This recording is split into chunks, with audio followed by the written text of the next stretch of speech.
We got a couple little scrapes on the drive shaft. So drive shafts are very important that you don't have any dents in the drive shaft, because a dent in the drive shaft will make it fail almost instantly.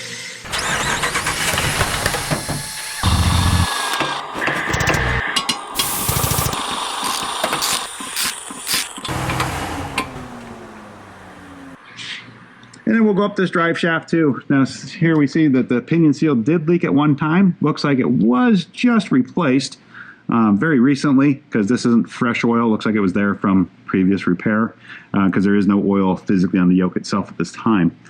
Our U-joints, again, appear to be in good shape. I see we lost our grease fitting out rock crawling on this thing here. I'm sure it had to do with this scrape that came down here and took that grease fitting off there. So you'll need a new grease fitting on the slider at some point. Again, that's nothing that you need to worry about. That's not an instantaneous need to have that repaired, but that's something that does need to be addressed at some point. We're going to check the U-joint. That is in very good shape. Our slider, again, very good shape. We got a couple little scrapes on the drive shaft. So drive shafts are very important that you don't have any dents in the drive shaft, because a dent in the drive shaft will make it fail almost instantly. So we have a couple scrapes, nothing major. Just want to keep an eye on them that they don't get worse. We're going to check out this one's got a double card on it. Check that out. That seems to be in good shape, both that way and that way. And our U-joints appear to be good. I always like to take a look inside of them, make sure that the seal's still there. We're going to check it for flex. We don't got any that way. We're going to try this way. We're good there. Quick look at it. All our U-joints look good. We have all of our clips in. Clip, clip, clip. And then these little ears are still good. And of course, we're going to make sure that our bolts are tight, so we'll come back and check them with a wrench here in a second. While we're underneath, we also want to take a quick look at our tranny mount as well while we're under here. So we're going to stick a pry bar just randomly under the transfer case here. We just give it a little pry up and down, and it should move around because it is a bushing, but as long as it's not flopping around excessively, so that seems pretty good. The earlier JKs did have a they did change the mount a little bit from the earlier ones to the later ones, and the earlier one was really floppy. And especially on the stick shifts, you will actually notice you'll get some driveline vibration, and the shifter will physically go back and forth at times. And a lot of that can be fixed by just upgrading to the new tranny mount. Take a quick look at our transfer case seal. Transfer case seal looks good. Doesn't look like it's leaking. We're going to come back. We'll check the fluid level as well while we're going over things. We're going to take a look at it.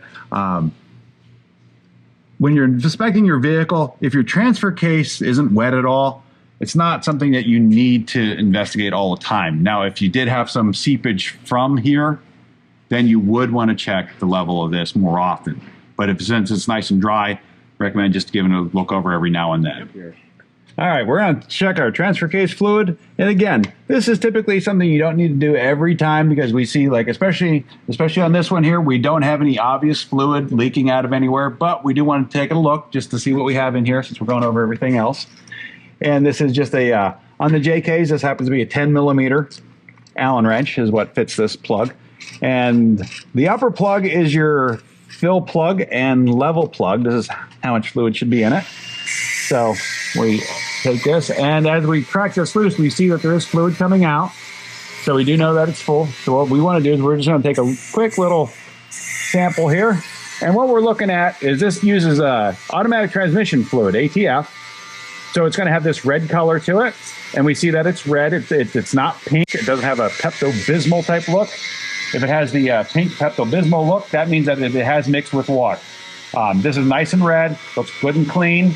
So we're not going to investigate into this any further, and we see that it's full because this is the fill plug.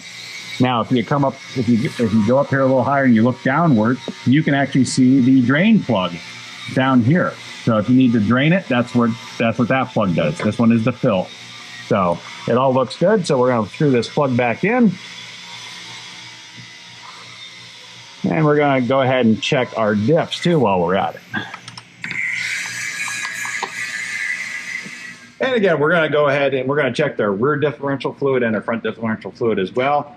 This particular cover takes a 3/8 ratchet. We'll fit that plug, and we're going to go ahead, wrap it loose, And we're going to do the same thing. This is the actual level that's supposed to be in it. So what we want to do is we want to just pull this out, and we're going to see we got fluid.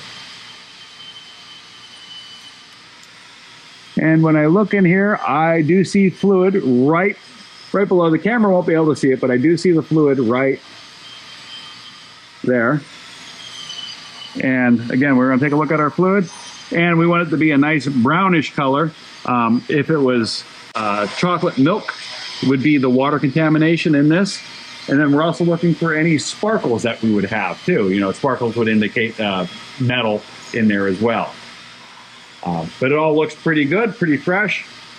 So I'm just going to wipe my hand off here and put our plug back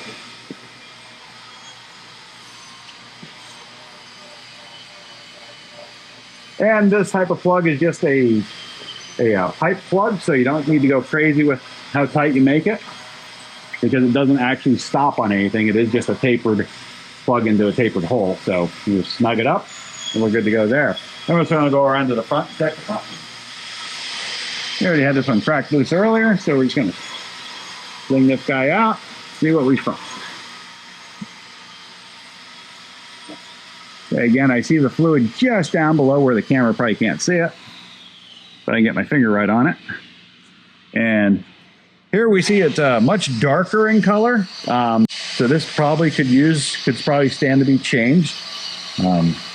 That's been in there for a while, but there was no water. I don't see any sparkles. I don't see any signs of metallic in it. So other than that, so we would expect not to see a whole lot of wear in the front end. So that looks good, and it is at the proper fill level. Put our plug back in.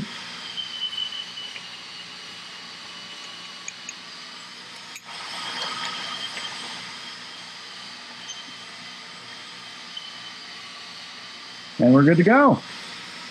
Our evap canister skid plate is doing its job very nicely. It's taking a couple of shots, and our evap canister is still there. So make sure we don't get a check engine light. Got to make sure you protect your evap canister.